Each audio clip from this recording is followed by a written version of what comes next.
Hello there. Welcome to Notes on Nonprofits, July 2026 edition. I'm Alyce Lee Stansbury, your host, and I'm very glad that you're here with us today to talk about no case, no cash, how to really make your mission irresistible. It's a great topic, such a critical topic for fundraising and for branding and for just making the community aware of not only who you are and what you do, but why they should be making a gift to your organization. So I want to welcome our friends at Women Wednesdays that join us for this show every month. So hello to Women Wednesdays. Thank you for being here. We're actually going to be pre-recording today, so we won't be taking live comments or questions for me or for my guest. But if you do have a comment or a question, feel free to put it in the comments. We will see that, and I'd be happy to circle back with you or make sure that question gets to our guest today so that we can answer you and provide feedback. So thanks for doing that. And we do love it when we hear from you. That's one of my favorite parts of doing, in fact, my favorite part of doing that, along with talking with my guests. So I'm excited about our show today and this topic about the case for support. And I've invited my friend, Sara Leonard, who is the founder and president of Sara Leonard Group, to be my guest. So please help me welcome Sara.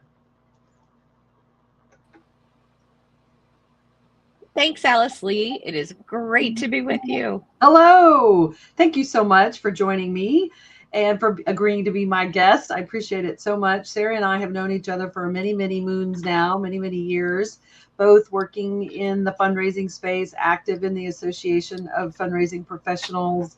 Sara, you're a CFRE like I am, which must mean we are certifiable, as people have said to me, because we like I think fundraising. It's certified, not certifiable. No. Well, yes, we are certified, but I know there are people out there. I've had board members, and you must be certifiable if you like fundraising. So I'm in good company with you in that we're both certified as fundraising executives and have known each other for a long time. So before we jump into today's topic, tell everybody a little bit about you and your work at the Sara Leonard Group. Well, thanks for having me. I will go back to the beginning of my fundraising career. When I was in the 5th grade, I was the top seed seller. Our PTA had a fundraiser to raise money to air condition the building where I was going to elementary school, which for our friends in the Northeast and Midwest, that makes sense. I'm a Florida native, so it's a little shocking.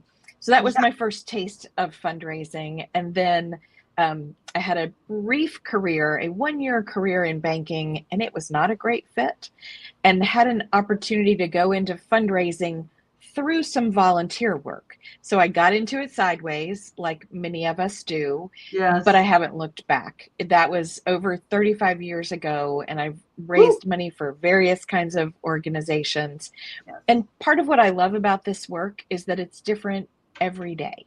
It's changed. I have grown. Fundraising has changed, but it always goes right back to the mission. And I've always worked at organizations where I also believed in the mission.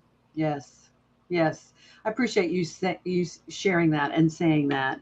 And I wanted to say too that you and I both have done frontline fundraising work. We have been in the trenches. We have come up with fundraising plan, implemented strategies, had to write a case for support. So now that we're wearing our consulting hat, we kind of have that frontline fundraising experience and the experience of working with a wide range of organizations as they have addressed issues related to fundraising, including case for support. So I think for both of us, we have a lot of empathy, we'll say, maybe for the folks that are in doing this work, especially right now, which I think is one of the most difficult periods, I think, in the 30 years that I've been doing this as well. So let's just get started. I guess the first question I want to ask is just kind of a basic one, but when we say case for support, what if somebody's watching this and they're like, okay, I've heard this lingo, but I really don't know what it means. What is the case for support? Excellent question. And case for support is inside baseball language for fundraisers. And I think sometimes we use it as if it were some magic document and test people. Do you have a case for support? And I just think that's all silly. Most organizations have some version of a case or a case for support, even if they've never called it that. Right. And to me, it boils down to how a nonprofit articulates why someone should give them money. Not what they're going to do with the money, but how they're going to change the world with the money.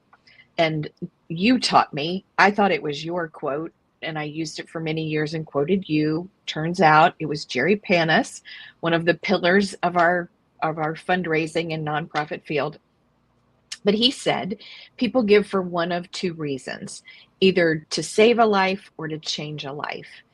And to me, a case for support is how we explain how our nonprofit is either changing a life or saving a life or both.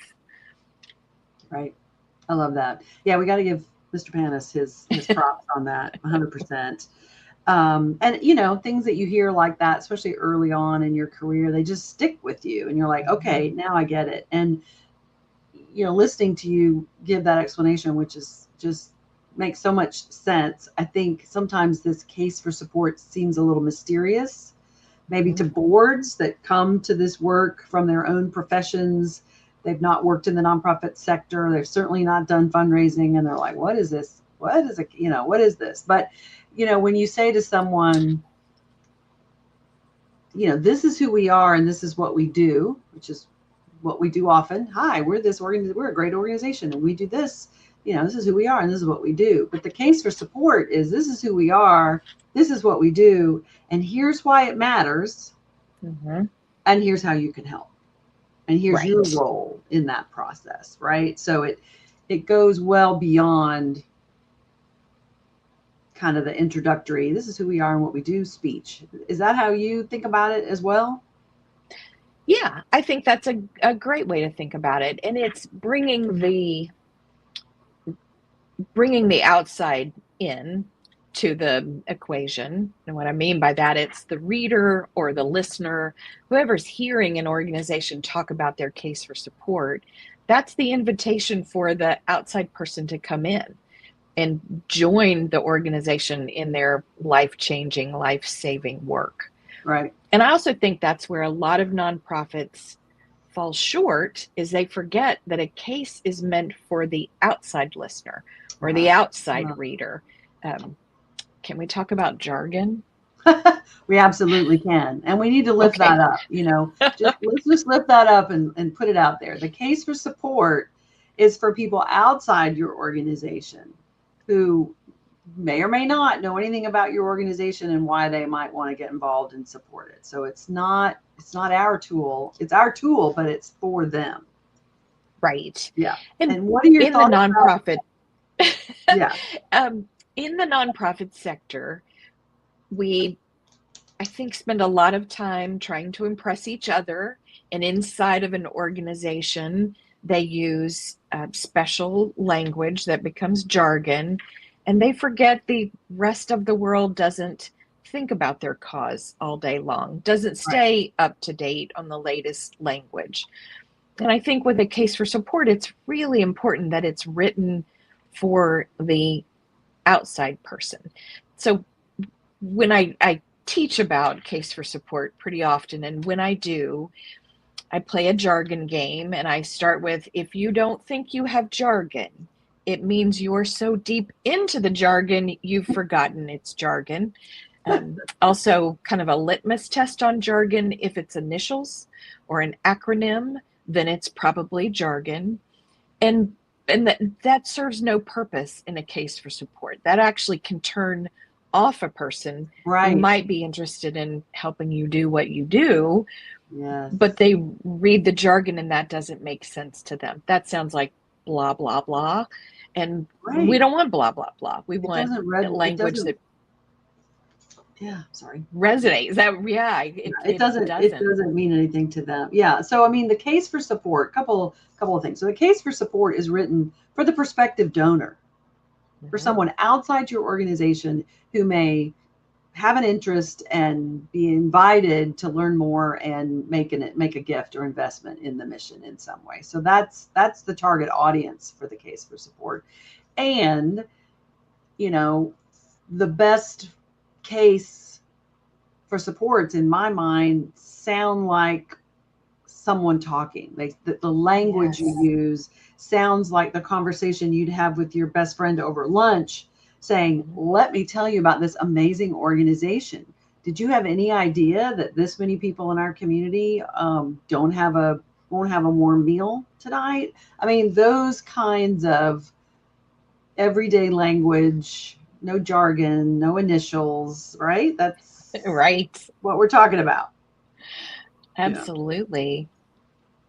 So so now that we understand what a case for support is and who the target audience is, and that we're going to set aside our jargon, who actually writes the case for support? How does this ball get rolling and this document get created? Yeah, so that's going to vary by organization, but to simplify it, I would say whoever is responsible for raising money. So at a big organization, it would probably start with a director of development or a development staff. At a smaller organization, that might be the executive director, who's also responsible for fundraising. At a fully volunteer organization, it's going to be board members themselves or volunteers themselves. And so that's who should start it. But one of the important parts of writing a case for support is not writing it in the vacuum of the organization, but involving some outside people so that they can say, hey, wait, that's jargon. I'm not sure what you mean. So it's really best if it's a team effort. Yes. And sometimes the process is as valuable or almost as valuable as the case itself, because it gives you a chance to bring people together and talk about what the organization does, why it matters to different people. One of my favorite descriptions of a case, and I just learned this recently, but I've used it over and over, and I'll give credit. I learned it from the fundraising school. They use the example that a case for support is less like a document. I mean, we think of it as a bound, beautiful document, but it's really more of a bookshelf. And you may have multiple versions of your case for support, because if you have businesses that support you because of how you strengthen the community, your case might sound a little different. If you're going to service clubs and community groups, it might sound a little different. If you're talking to major donor prospects who've been involved with your organization a long time, again, it's going to sound a little different. All the same thing, but different versions of the same thing. So I like that, picturing it as a bookshelf. I think that also can take the pressure off. Doesn't have to be a perfectly polished, lovely photos, everything, final. It can be a draft. It can be something we keep changing. Like a template. So I really appreciate you saying that. And I want to lift that up because, it's probably more likely that you will have multiple versions of your case for support, that a case for support is not one single bound document or one single document, but actually a framework and a template that you, and of course we're lifting this up too, that you want to bring in outside perspective and insights, because once you're inside, the forest and the trees and that whole analogy, you can't really see it anymore. And that, to your point, so your case for support could be, once you develop it, you could lean into one program that you're doing when you have a program that serves children, and then you're presenting, in a room full of parents, then you share the case for support with a focus on that children's program. Or you're meeting with a corporate donor and you want to talk about what the economic impact of your organization may be and how their work as a for-profit company and your work to strengthen community that produce, produces an economic return versus what you might say to a foundation. And it doesn't mean that you're changing your mission. Your mission is still the same, but there's the idea, maybe I'm trying to say this, the case for support, it's not a one and done. It's not like everybody doesn't give to your organization for the same reason. Yes. So is that why you would need, another reason you would need multiple versions of the case, depending on what you're talking to the prospective donor about. Am I right about that? Absolutely. Oh, you're absolutely right about that. And with most organizations, they do more than one thing. There's some unifying thing, but they have multiple programs. So they may have a case statement for each of their programs. Inside fundraising, we often think of a case for support tied to a capital campaign. We're going to build a building. Yes. We're going to create a beautiful document that has renderings and budgets and projections and stories, and we're going to print thousands of copies. And that is certainly one use for a case for support. But most organizations use it more on a day-to-day basis. Yes. And so it helps to have something that you can adjust for a particular program, or something that talks about the overall mission of your organization and how you're changing lives. So once you have your case for support, the core elements of it, then it's in your speaker notes when you're talking to the Kiwanis Club. It's in the your direct mail appeal is talking about your case. It's in that proposal to the foundation or to Mr. and Mrs. Who's What's It that you're hoping will make a generous contribution, right? So I think the value in doing it, because I can kind of envision, well, what do we need that for? Like, why do we need it? So maybe we ought to talk about that. Why do you need a case for support, and why do you need it right now? Which I think is such a challenging time in the nonprofit sector. What are your thoughts about that? One of the big challenges is time to spend on this. And I think a lot of organizations are going 100 miles an hour, and they don't think they have the time to stop, work on this case, get it in good shape. And I don't remember where this phrase came from, but it's slow down now to hurry up later. And setting aside some time to really feel good about your language, feel good about the stories that you're using. Right. That will allow you to go more quickly when you do need to do a end of summer appeal or the end of year appeal. Because the beauty of it is you don't have to keep starting over. Yes. You're probably going to want to change things and tell a different story or focus on a different goal. But if you've spent the time, invested the time in a good case for support, then you start there. And you update and you adjust and you add some new photos, but you don't have to keep starting over. So let's just say that, once you've taken the time, invested the time to create a really solid case for support, you will save yourself time going forward in that you've done that work, and then you can build on it and grow with it, and take it to whatever audience you need to take it to. Yes.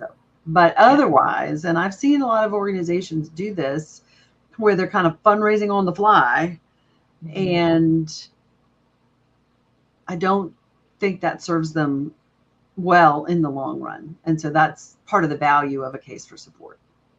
Yeah. It also, another key part of a case for support is it should talk about your impact and how you're changing the world. And I worked with an organization, it was a literacy organization, and they were so good at telling their story and talking about how many programs they did and how many people went through it, success rates, people who completed their GED or were able to get a driver's license, like those things.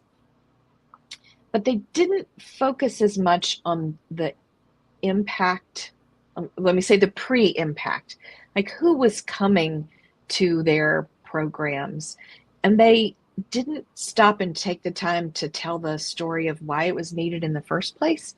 Right. And I think sometimes in the nonprofit sector, we skip right to the solution. Here are all the happy, healthy, well-fed Right. people, and we don't stop and explain why this is needed in the first place. So one of the things I worked on with this literacy organization was telling the story of what happens when a person can't read or can't read English well. What does it keep them from doing? Because Right. I think most people don't give that much thought. Most people who don't struggle with housing don't think about the challenges of being unhoused.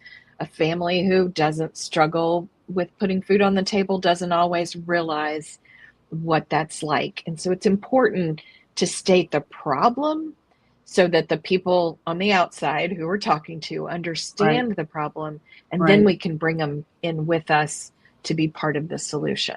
Right. And that's a big key too, that they are the donor's gift. The donor's investment, the funder's investment is part of the solution. I say it all the time, no money, no mission. So you've got a great program. You've identified this problem in the community, people that need literacy training, that need to be able to read and write in English, if that's not their first language, or if it is their first language, be better at that so they can use those skills in their life and their job and with their children and family and all of those things. That's a really good point. And I also liked what you said about we gotta explain the problem, present the problem, so that people understand why the organization is part of the solution and why their gift is part of the solution. Exactly. That's a great takeaway. The case for support helps define the problem and how the donor's gift, in partnership with the organization's mission and services, is part of the answer. Is an answer that helps to address the problem. Yeah, I think there's a big difference. Again, going back to this is who we are and what we do versus this is why it matters. I did, and you probably remember this, I did hospice fundraising work for almost 10 years. And it's a good example that will demonstrate this, I think. And you may have another, but when people say, well, if they don't know what hospice care is, you say, well, our hospice is here to provide care to people at the end of life, comfort to their loved ones, and bereavement support to anyone in the community that's lost a loved one. I mean, that's who we are and what we do. But why it matters is because no one should die alone. No one should die in pain. And everyone deserves death with dignity. I mean, so goosebumps, right. That's how you know, right? So that's what we do. This is why we do it. And that's the essence of the case for support, which is why I want to make sure that the next person who's losing their loved one has access to these services so that they die with family, if that's what they want, or die in comfort, or die, with dignity. And then all of a sudden, light bulbs start to, right. So people have to think about, so folks that are watching today, I know we're not taking live comments, and I'm sorry about that.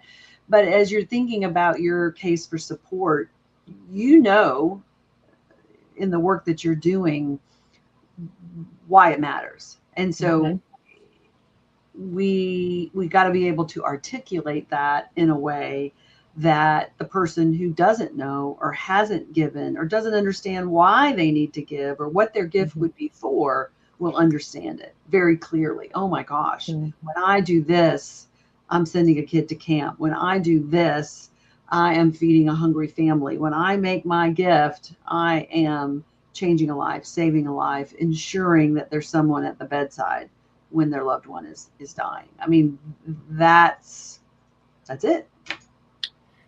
Well, Glenn, I love your hospice example because it's something that everyone experiences. Loss is something everyone experiences. So even a person who hasn't used hospice services or Right. didn't use the services of a particular hospice, everybody has experienced loss. And that's one of the things a case does is get the reader or listener to identify with the story. Yes. So that they can empathize with the cause, with Right. what you're asking. And so with the hospice example, you want the reader to think, oh, that's right, we benefited from that. Or sadly, they may think, oh, it would have been so much better. Yes. I do understand that. And so I think that's something else a case does, is makes it accessible and relatable for all of us. That's a great takeaway, that a well-written case for support makes the mission and the reasons to give relatable to the person reading it or hearing it, so that they can identify with the solution that the organization presents, with the help of a gift, a donation to support that work. Yeah. Do you think, just thinking about challenges, just thinking about someone watching this later who's maybe an ED, like you said, that's got to get this done, or a development staff person that's trying to write it or rewrite it or make it better? I mean, are there just common challenges or pitfalls to this process that you've seen that maybe we could talk about a little bit, that slow down the process, encumber the process, or make it really challenging for the person who's sitting in the chair or at the computer going, what do I say? I don't know how to write this. help, Right. It's the terror of the blinking cursor. Right. It's just staring at us. Right. And I will say, in the age of AI, I think it can be tempting to just say, dear AI, write my case for support for me. So I think it's important. And I hope people who listen and watch will understand they should know how to do this, so that if they get help from artificial intelligence, they're still going to be the final editor. Yes. So for getting started, I recommend thinking of a particular person. Don't write it to the world at large or any possible reader. Write it to someone you know and hope would support what you're doing. Right. I always used my mom as my target, my target reader. Like, if I can make her understand this, because she always knew what I did, but I don't know that she always understood the details. And she was well read and watched the news, so it was current with events. But how can I say this in a way she would understand it? I also recommend picking a person. It probably shouldn't be your significant other, because if they're good at being your significant other, they're going to understand what you do. So go a little further out, or maybe two rings out of your circle of influence, and write it to them. So write it as if I want Alyce Lee to read this and be inspired to join us in our work. Inspired. Let me write that down. Inspired. Inspired to give. Inspired to act. Whatever it is you're asking them to do. Right. I love that suggestion of thinking about who you're writing to, and if it's your mom, it's your sister, it's your favorite aunt. I think about when I've said that about thank you letters, write that thank you letter like you're writing your grandmother, and you're thanking her for the ugly blue sweater that you don't really like. But why are you writing the thank you letter? Because you love your grandmother. And so you're thanking her for remembering you and all those things. And you're writing that case for someone who may know something or know nothing or know a little bit about whatever it is your mission is. And the job of the case is to inform, but also to inspire. Right. And I think that's a big distinction. So I really appreciate you saying that the goal of the case for support, so we're going to lift this up. The goal of this case for support is not just to inform, but to inspire, and maybe I'll add, and to persuade. Yes. Persuade them to act. Yes. And the act Yeah. may be a gift. It may be a new gift. It may be an increased gift. It may be getting involved in whatever way, whatever it is you're asking them to do. So I really appreciate you focusing on writing in a way that it inspires someone to give and to act. Yes, to inspire and persuade. There it is. Voila. Yeah. I would. Thanks to our show producer who's making all these great things happen for us while we do this. Another tip is start with a story. Don't feel like you have to figure out all of this language. Just start by telling me a story of a person who needed the services of your nonprofit. And one of the things we can do by telling a story is cover a lot of ground, as opposed to if we were a tutoring program, as opposed to talking about grade level reading and out of classroom hours and all of the jargony stuff we do. We could say a third grader who stared at a test and didn't understand what it was asking.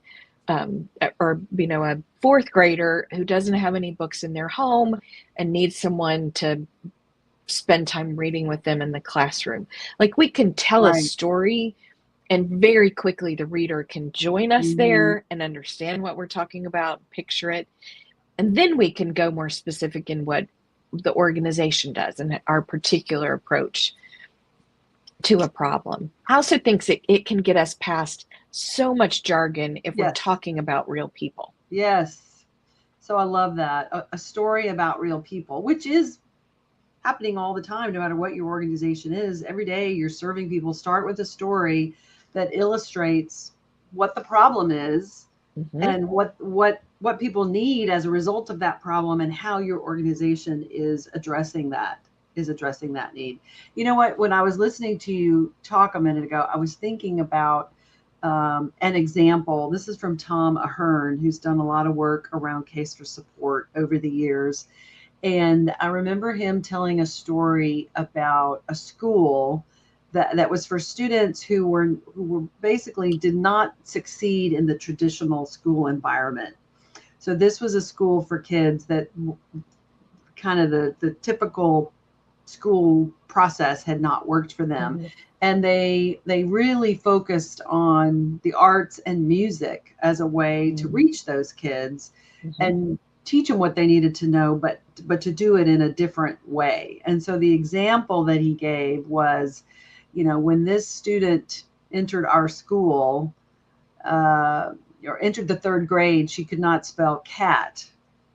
And by the end of the school year, she could spell Tchaikovsky. That's great. Right. What a great I don't even know if I could spell Tchaikovsky right now. And every one of us is thinking, how many? Is it a T and a C and a what? Yeah, exactly. And it just, wow. It just instantly makes the case. The student was not succeeding in the traditional classroom. They needed an alternative. We use art and music as a tool for helping students with that need. And here's what happened. Yeah. Again, goosebumps. That's right. Good stuff is happening. Well, and to say couldn't spell cat, that's such a simple and relatable sentence, as opposed to the jargon on the inside of that. Right.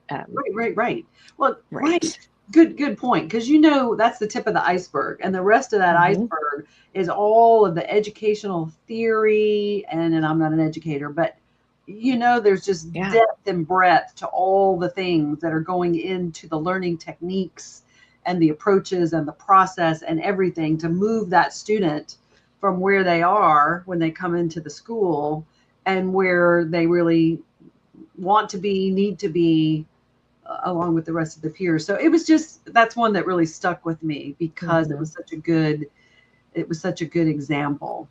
You're making me think of this. This is another one from Tom that I remember too, that's always stuck with me. And he said, this was for a volunteer fire department.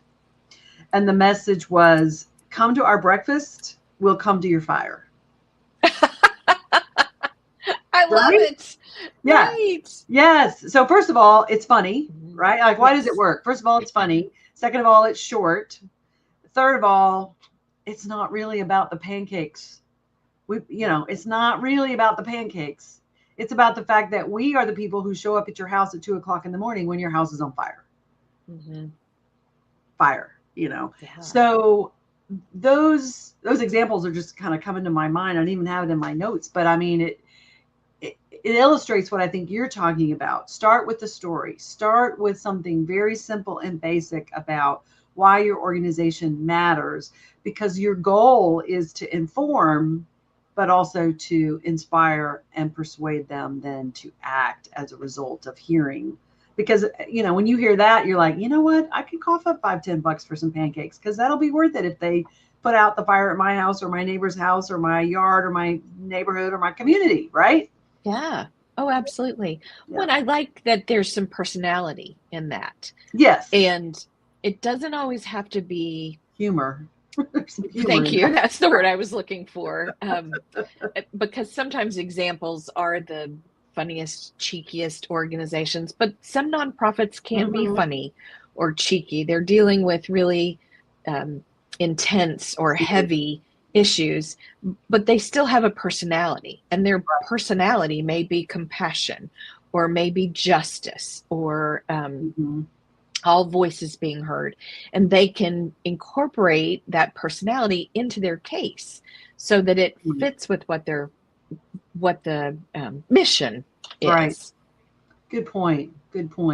Yeah, so if you're just tuning in, we're not live today, but my guest today is Sara Leonard, who is the founder and president of the Sara Leonard Group. She is a consultant, a trainer, a coach, a certified fundraising executive, and a colleague of mine for many years, and really a subject matter expert in writing and developing a case for support. So, Sara, thank you so much again for being here today.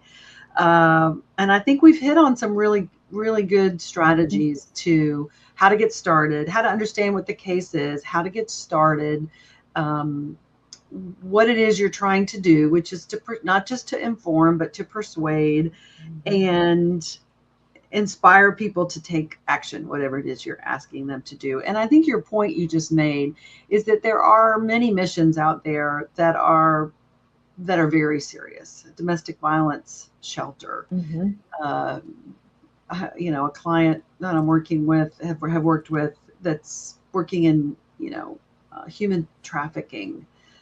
I mean, there's a lot of life and death causes out there and serious issues. And so your case needs to reflect the gravity of what it is you do, and at the same time, make it accessible. Do you think that's the right word? Make it so that somehow this thing that I don't know anything about somehow seems and feels relevant to me. Yes.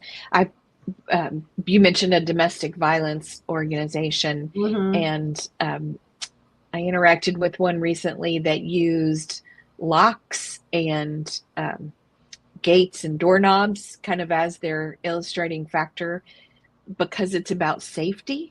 Right. And we're able to tell stories about how that mattered to the people in their care. And it wasn't just a lock. It was it was how the person could survive this and get through this. Right. And I loved that because it was something so simple. I mean, we lock our doors every day, or we don't, or we have our keys, or we lose our keys, or we have a complicated security system, or we don't.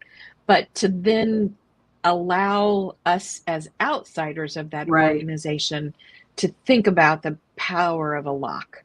I just thought it can take something really simple that we can all relate to, and then go further and deeper in telling the story and why that matters. Yes, that's just a great example.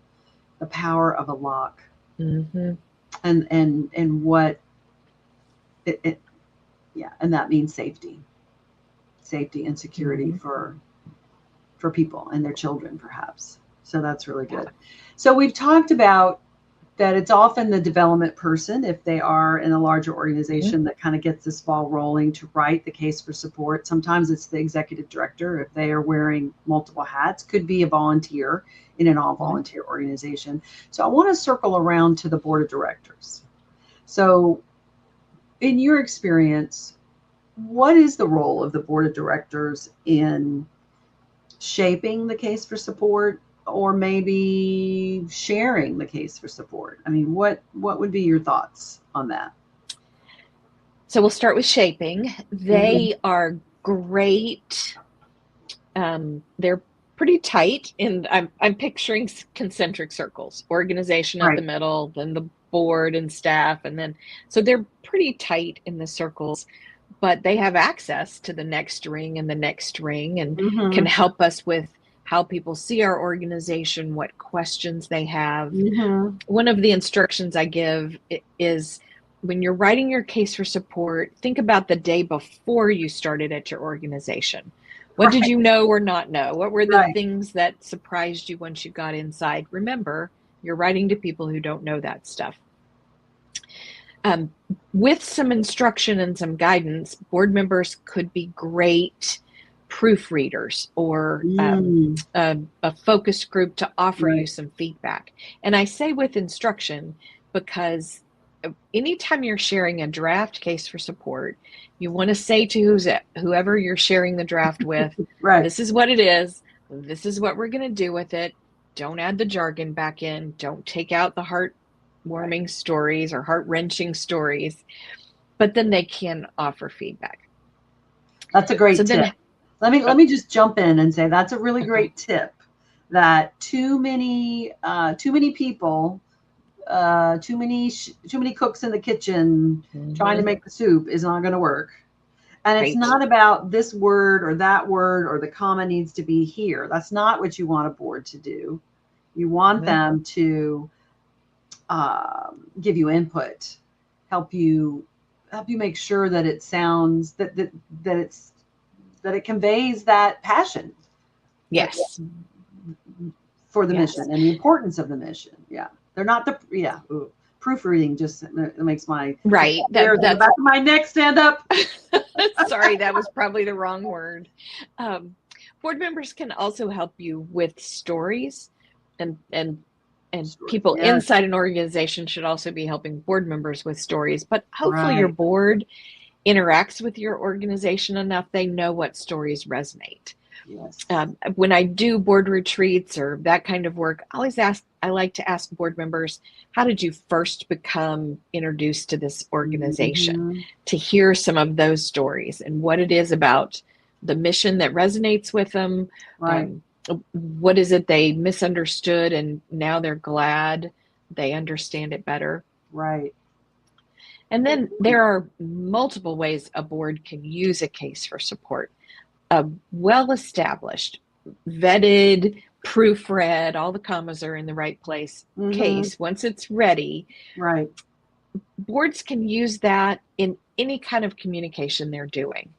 They can use it when they're reaching out to friends to invite them to an event.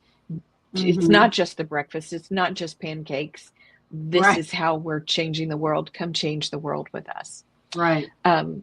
One of the things I jotted down was an elevator speech. People often talk about, we should all have an elevator speech for our nonprofit.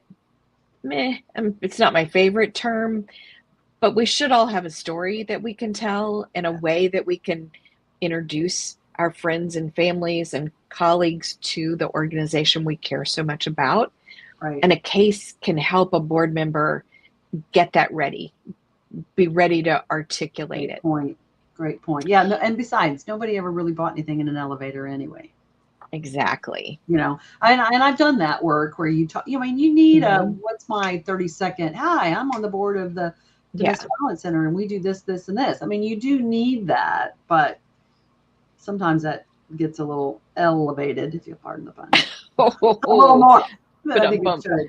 But I want to go back to something you said a minute ago, and I'm jumping in here, but you were talking about think back to when you were, the day before you started the job, what you knew about the organization before you knew the tip of the iceberg, before you knew the rest of the iceberg.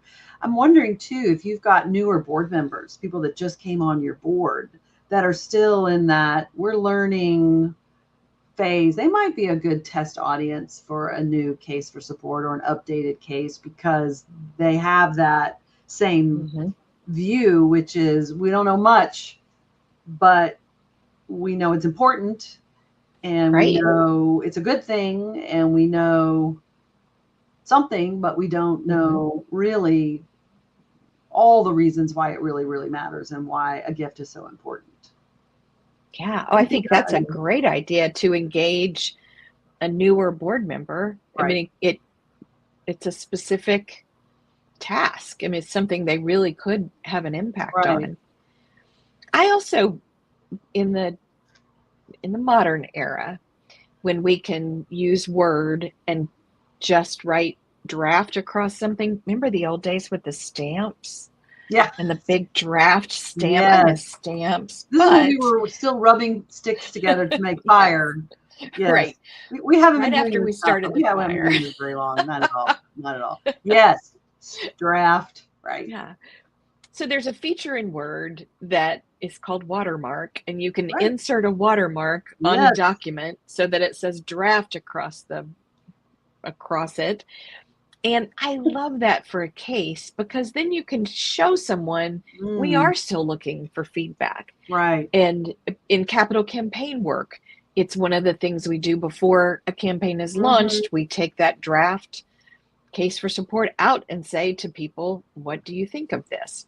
Right. And that becomes the two-way conversation with a prospective donor or a prospective board member. What resonates in this case? What matters to you? We learn about them. We learn about our organization at the same time. Right. What matters to you? You know what else I'm thinking as you're saying that, Sarah? Because I love that. I can see I'm wearing my board member hat. If I'm having a coffee meeting or a conversation with a family member or colleague or somebody specifically identified that I think, they might want to know more about this. The case, they come prepared with, this is who we are, and this is what we do, and this is why it matters, and this is what you may not know, and here's why it's so, here's a story that really illustrates how important it is. And then the question then becomes, tell me what matters as you hear this story, as you read our case for support. You wouldn't say that, but as you hear this and you read this, what matters to you? What are your thoughts? Because so that gives the board member a way, or even the staff member, if they're unfamiliar with kind of these conversations, how to get the other person talking about what they read in the case for support. Right. Sometimes we learn they don't care at all about our cause. Right. Well, I mean, that's a bummer, but also it's helpful because we'll go find other people. Yes. Sometimes we find out. Right. Lesson release. Sometimes we find out they have a really personal connection with what we're doing. Right. Sometimes they learn they didn't realize that an organization was having the impact, or didn't realize that the problem was a problem. Right. And the more we can learn about a prospective donor, prospective board member, prospective volunteer, whatever it is, then the better our ask will be. You just reminded me of an example of that. I was doing some teaching in Orlando, and there was a lady that was taking my class, and she was the founder of a new organization at that time. It's been a while now at that time. And it was the first organization of its kind, as I recall, that was addressing human trafficking in the community. And so they, of course, had developed materials and a case for support, and were learning how to, they were bringing this organization up out of the ground from nothing. And in some of her early conversations with community leaders and elected officials, and, as they began to kind of put the word out there, there were lots of people in the community who read their case for support and looked, had the conversation and said, well, we don't have that here. That's not happening here. That's not happening in our community. Oh no, we're not doing that. That doesn't happen here. And then she started going through at this school, just literally started going through the examples of what was happening and what they had found and how many girls were being impacted. And so it was a real eye opener. It was a real eye opener. And that, I would think that message and that case for support was, especially as a new organization, was really critical in dispelling the myth that this isn't happening in our community. Yeah. That it was happening in their community. Using human trafficking as an example, one of the resources for a person needing to write a case is, how does the media cover your cause? And I think that's a great starting place. What is the media, whatever that is for your community and bigger, national, what are they saying about human trafficking? What's being reported in the news or not reported? And then you can figure out, this is what people probably think and know, but we're going to need to bring them along. Right. We're going to need to tell them that it really is an issue in our community. We're going to need to tell them we've got a solution to this problem. Establish the problem. Here's the solution. Invite the donor to be part of the solution. That's a great suggestion. So those newer board members, yourself right before you started in the job, and maybe the media, all those are three different examples of ways to kind of understand what people think they know about your organization, its mission and impact, so that helps you write the case in a way that dispels some of those myths and really puts that reality, out there. You just reminded me of another example. This was back in the day, but back in the day in our community, our local homeless coalition, they still do, I think, the annual point in time survey, where they are going out to all corners of the community to assess and identify and count, literally, how many people are experiencing homelessness in our community, how many of them are veterans, how many of them are children and families and whatnot. So they had done that work, and that particular year, the number of children that were experiencing homelessness had just shot up. And the next thing you know, they got that message out, and there was somebody serving on their board who was with the city, which runs our local bus system, and they put it on buses. And I don't remember the number, but it was like, 27% of people homelessness in our community are children 8 and younger, or something like that. And you want to talk about kapow. Yeah. What you think about homelessness and people on that we are serving versus who we are really serving. And so it just crystallized. And it wasn't to say that there weren't also adults and veterans and other, there was more to that story, of course, but it was such an attention getter that it was making the case for them in such a direct and focused way that then that opened the door to the rest of the conversation, which was about all the people that are coming to us for services, and what changes we're seeing, and who they are, and why, like your literacy example, why they are in the situation that they're in, and what services we're putting in place to address it, and why this is so important. So so we're putting up thanks to our producer who's putting some of these takeaways up there. Thank you so much, Tam. Appreciate it. So you're just reminding me of these things that I've seen. And when you're inside baseball, when you're inside fundraising, you're thinking to yourself, well, that's a good case for support. Now, nobody driving around Tallahassee looking at the bus at that point was saying, oh, I love that case for support. Right. They were all saying, wowza, look at that. Yeah. What talk about a call to action. What are we doing about this problem? This we won't stand for this. Right. So yes, back to it inspires, it informs, inspires, and persuades. So one of my last frontline fundraising jobs before I started teaching and consulting, we were working on a capital campaign at a museum, and we had a major gift proposal template. We had renderings of the exhibits and how it would make an impact. And then depending on what exhibit we were asking to be sponsored, we would switch the stories in and out. Right. If it had to do with the beginning of life, we would use that information. If it had to do with, we did end of life and hospices. And what I didn't realize, because it's inside baseball language, that was our case for support. So if you had called me and said, Sara, can you send me a copy of the case for support for this fundraising campaign? I would have said, we don't have one. Right. But we did. We just don't always call it that. It was, every proposal was unique and custom, but we didn't start from scratch for everyone. Right. And so we had those key things, and then we would just pull things off that imaginary bookshelf. Right. And I think it's important to remember we can do that with the call to action also, because it could be that the call to action is a big gift, six figures.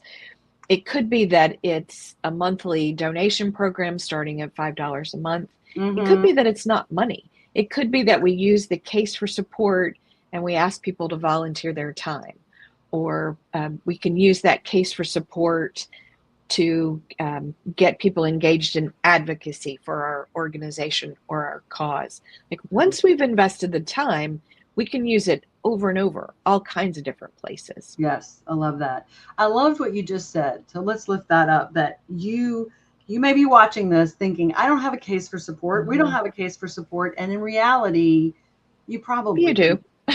do. So this is the good news. Sara Leonard is bringing the good news. And the good news is you do have a case. You just might not be calling it that or thinking about it in that way, but you do have a case for support. And this is hopefully a way of connecting the dots to say, okay, that really is the essence of our message to people about why our work matters and how we can change the world together. I liked what you said earlier, how we can change the world together. So we only have a couple of minutes left. We've gabbed and gabbed now for a good hour almost about the case for support, which I knew we would. Are there any, and we've given some examples, but are there any other resources, books, templates, anything else like that you recommend or that you would want to share for people that are knee deep in this and feeling overwhelmed and need some inspo, as they say? Sure. Well, and you mentioned my favorite resource is Tom Ahern, and it's Ahern, and I consider him the expert. And also, he's very generous with the examples. So I checked his website today to make sure they were still up there, but he has samples of his work, and they're very different. It's not all big university capital campaign cases. It's all kinds of different organizations. And I think that's a starting point. Another thing I recommend for fundraisers and anybody responsible for fundraising is find an organization you like and respect, make a small gift to them, and then watch how they communicate with you. Their thank you letter probably has a version of their case for support. Their website giving page is an example of a case for support. And often once a person knows what this is, they'll start seeing it everywhere. Oh, look. And very rarely is the file called case for support. Right. It's usually other things, but that's how an organization is making their case. Yes, I love that. Yes, when you've been doing it as long as Sara and I have, you see it everywhere and you can't turn it off. You can't turn it off. Oh yeah, there's the resource for Tom, and I'm sure he's gonna love that we did this. I also want to share that if your organization exists in other communities or in other states, if you're a statewide organization, you may look to a peer in another community that has developed a case, or you see their website and their materials and you think, wow, their stuff is just really, really good. Reach out. They might be willing to share. If you're part of a state organization that collects resources and shares resources around the state with local programs, or part of a national organization. So I guess what I'm trying to say is you may not have to start from scratch. You probably, number one, already have something that you're using that really is the essence of your case. And you could look to like organizations, other organizations you support that you donate to, that you think, oh my gosh, I love their mission, I love their story. And you can look at what their case for support is. So there's a lot of inspiration, I think, out there. Once you kind of tune in to what you're looking for, you've probably been seeing it and not really knowing that you were seeing it. If this whole case for support thing is new to you. Yeah. So thank you so much, Sara. We have filled our hour all about the case for support, and I think you have provided some wonderful examples and takeaways and tangible steps. So hopefully whoever has tuned in today, they're going to walk away with some ahas and some, oh, I could try that, which is exactly why I do this show, so that we're putting information out there. Fundraising work is hard work, and it's also hard work. And writing a case for support can be a very overwhelming project, especially if you are the department of one and you feel very lost and alone in trying to do this. So we hope today's episode and Sara Leonard's expertise has been helpful to you. We will reshare Sara's website in the comments, so that if you feel like you need to talk to Sara, we want to connect you to Sara. So please do that. And I will share that our next show is always the second Tuesday of the month. So our next show will be Tuesday, August 11th. It'll be here before we know it. Hope everybody has a wonderful, safe, and happy, beautiful July. And we look forward to seeing you in August. And thank you again, Sara. You are a rock star. Oh, thanks, Alyce Lee. It was great to be with you. Thanks, everybody. We'll see you next time.